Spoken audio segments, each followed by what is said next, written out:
Hi everyone, it's Antoinette. Here we are. My family can't get enough of this.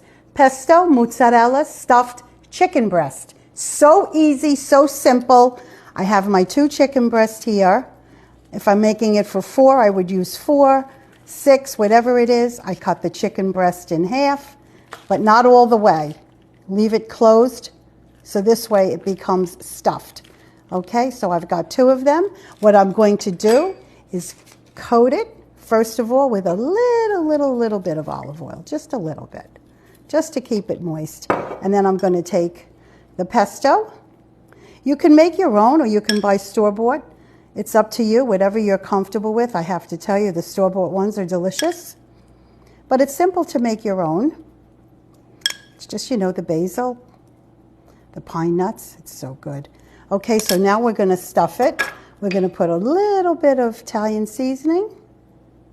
Just a little bit. Some salt. Just a little bit of salt because the pesto has some salt flavor in it. Okay, some pepper. Okay, I'm going to clean my hands. I touched the chicken. I want everything to be very clean.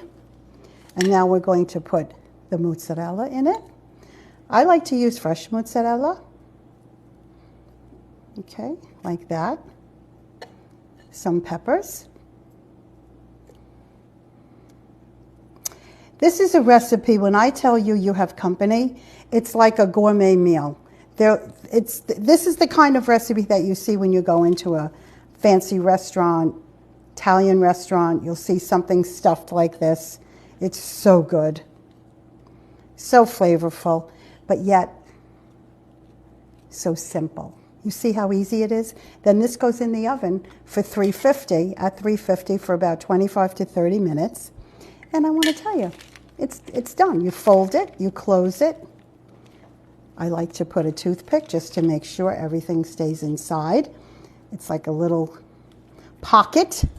It's a little pocket of delicious flavor here. And then I also put a little bit of pesto on top just to give it extra flavor. My family loves this.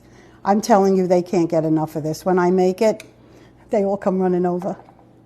Yeah, and it's, you know, I'm here, I can smell it. It smells so good. The recipe will be posted below. You can follow me for more. I always have exciting recipes, but remember, all my recipes are pretty simple. Coat my dish with a little bit of olive oil. Put these here. This goes in the oven. You'll see the finished